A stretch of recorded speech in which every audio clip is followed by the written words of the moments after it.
Olá, garotas e garotos! Eu sou Rafaela Cardoso, professora de História, e hoje a nossa aula vai ser sobre Carlos Marighella. Carlos Marighella foi um mulato baiano, como ele foi chamado aí, que nasceu em 1911, ou seja, ele, se estivesse vivo, já teria mais de 100 anos. Mas por que a gente vai falar sobre ele hoje?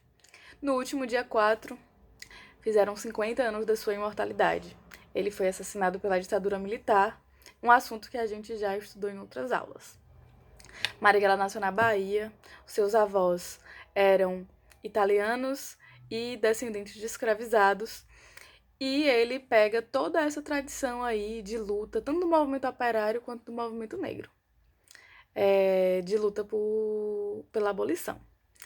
E aí, hoje ele tem sido bastante homenageado. Tem duas músicas muito bacanas que eu quero indicar para vocês, que é uma de Racionais, Mil Faces de um Homem Leal, que eles cantam um pouco sobre a vida de Marighella, e também uma outra música que é de Caetano Veloso, um comunista. Por quê? Porque Marighella, ele foi comunista, e ele foi comunista desde a juventude. Como assim, pro? Ele já era comunista desde a juventude. Ele teve acesso à educação, ele inclusive entrou na universidade, fazia engenharia. Para vocês terem ideia, vocês ficam reclamando, mas ele fazia prova de física com poema. O cara era muito fera.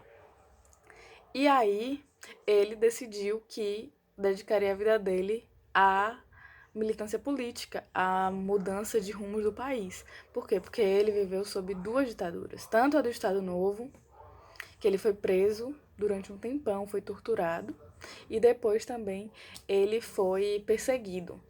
Para vocês terem ideia, Marighella foi considerado o inimigo número 1 do Brasil.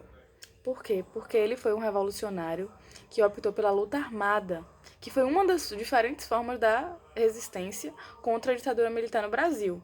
Porque tiveram várias formas, né? A música, o teatro, a arte, a resistência democrática, e Marighella fez uma opção pela luta armada. Então, uma das ações dele, por exemplo, foi assaltar bancos, e esse dinheiro ele era revestido na luta contra o próprio sistema. Então, é um pouco isso que eu tenho para falar de vocês. Marighella tem uma vida muito vasta, tem muitos livros sobre ele, tem muitos vídeos no YouTube, tem documentários sobre a vida dele. Por quê? Porque ele foi um militante muito importante que lutou durante toda a sua vida se dedicando à liberdade. E a liberdade era um fator fundamental para ele. Uma sociedade livre, sem injustiças. Então, procurem mais sobre Marighella.